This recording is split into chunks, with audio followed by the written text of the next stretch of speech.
So karon na ay gidala sa tuwa isa ka Roser 135. So mao ni siya no. So ang issue ani ni ano nagalus compression na ni siya. Under dili ang may tabuan ni niya. So karon atong buhaton ani kay nag-aaso naman gud siya.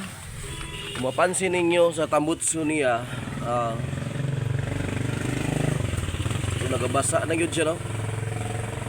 Karon atong buhaton ani mag top overhaul ta ani. So naala tay gipapalit sa tag-iya nga mga piyesa. So mora ni atong kingangla no. Isa ka burkit, valve seal og top bore gasket og cylinder gasket. So mora ni atong gipapalit sila siya ha. Yung papel og katong steel niya. Karon nato ning sugdan, bugkago nato ni siya para makambyoan na nato burkit. So dire no ginahinay na nato og bungkag ang iyang cylinder head. So una nato ni gitanggal ning sa spark plug niya og kani pong carburetor. So ang naka kuan to yan no, nahubsan din ni siya kuan asite mo ang sulti sa tag-iya. Mo to napasagda na pud niya kay mao lagi nga busy pud sa permente, dagan-dagan yang motor niya karon lang sige na pagkapalong yang motor. So diya pa niya nahuna-hunaan. Kailangan na gyud trabaho niyang motor kay maapektuhan naman pud ang iyang trabaho. So karon mo lang siya ginahinay na nato siya bungkag. So tanggalon na nato niya iyang timing chain. No?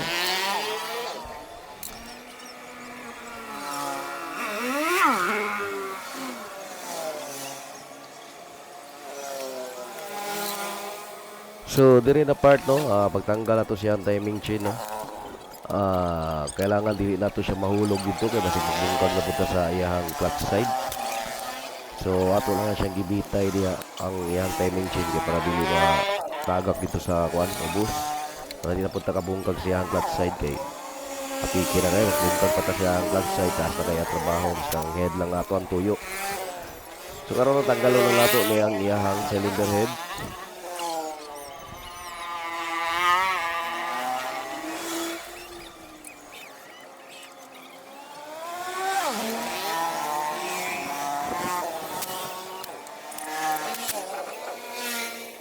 Rato no, kung unsa ka baga ang carbon niya.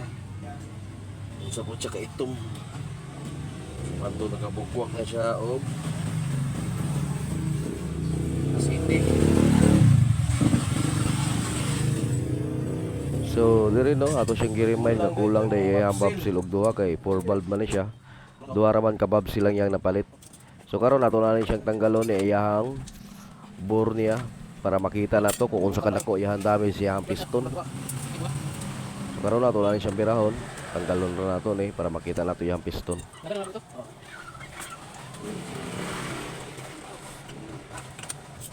So dara no, pansin ninyo. Itom kay iyang piston. Yan na siya ka itom. Yan na yun siya ka hugaw.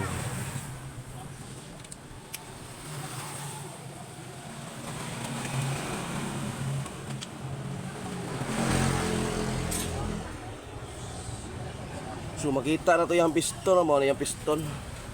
Ara, grabe din. Naubsan yun na yun kasiti. Ubsan na yun siya kasiti. Mga gas-gas niya. Grabing gas-gas. So ano, natanggal na nato ang bore sa ato ang Roser. So kung mapansin na to dire sa iyang piston, grabing gas-gas no, naginig hubas siya. Klaro kay naginig hubas ning ngani. Ya dire. So limpyuhan na nato na para balik na siya dati. So sugdan na nato limpyo no. So burkit atong iilis ani. So kanilang head ang atong limpyuhan og maayo. So patanggalo na to niyang barbula no. Ngani ra pagtanggalan na barbula niya.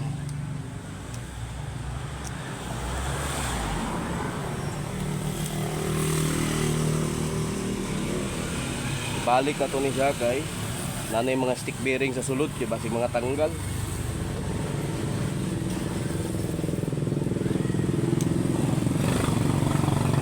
Nana siya mga stick bearing sa sulod. Nana siya mga stick bearing. Ibalik lang nato ni kay basig mga tanggal ng stick bearing, maglisod na pud tagkuan na. Karon kani pananggalo na to ning mga barbola, ang mga barbola niya.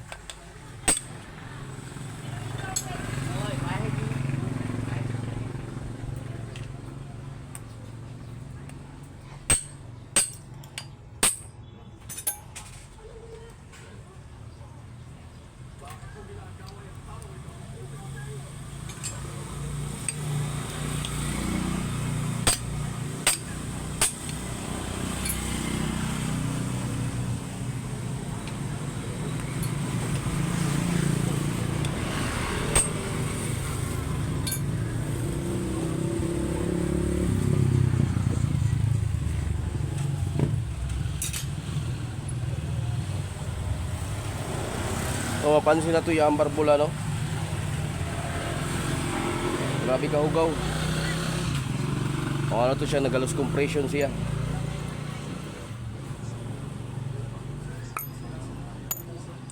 So, kita na to din siyang intake. So panglimpyuhan na to ni, pati ning compression chamber niya, limpyuhan na to.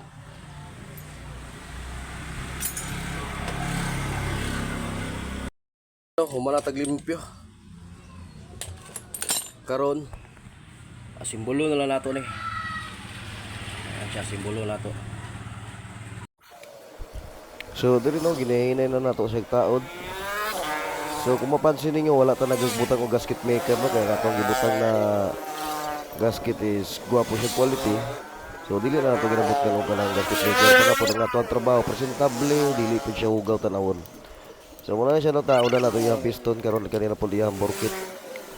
Ihambor ato na po ni tao di hambor.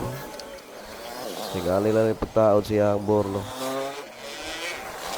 So kanang timing change niya kay kailangan ni ginahila nato na para dili siya mukalas dito sa ilalog nga gear niya. So karon kanina po nang iyang steel gasket itaod na to ni iyang steel gasket. So ginalimpyuhan na to no, sigurado gyud na to limpyo ang butangalan sa mga gasket no kay para iwas leak po siya. So muna ni siya ang steel gasket niya butang na to o napansin ninyo wala yun na to gimabot yan o kanang gasket maker para limpyo lang yun na to ang trabaho. So di man na siya mag-leak is guwapo mo pong quality ang ato ang gasket na gibutang.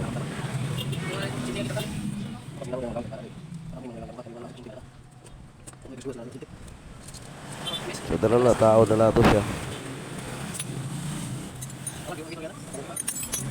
So pangukta na lang yun nato ni.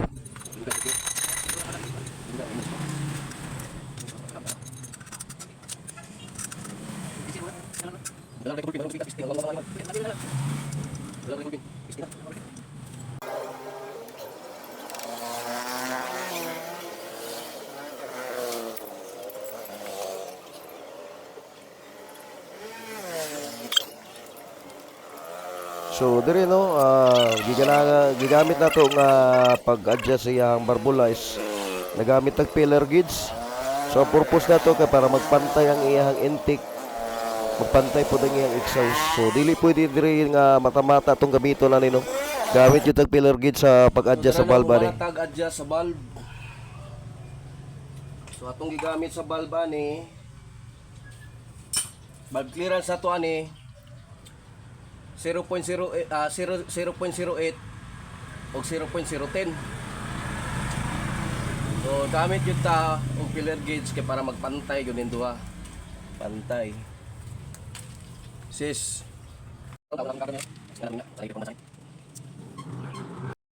So dara no, nataon na nato.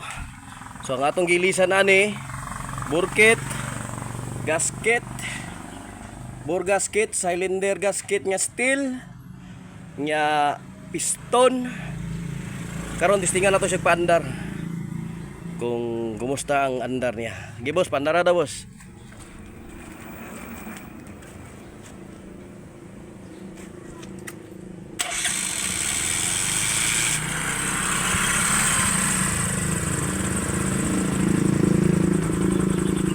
dara no, andar na siya no, dili sa nato yung revolution, masagdan lang sa nato siya muinit ug maayong makina.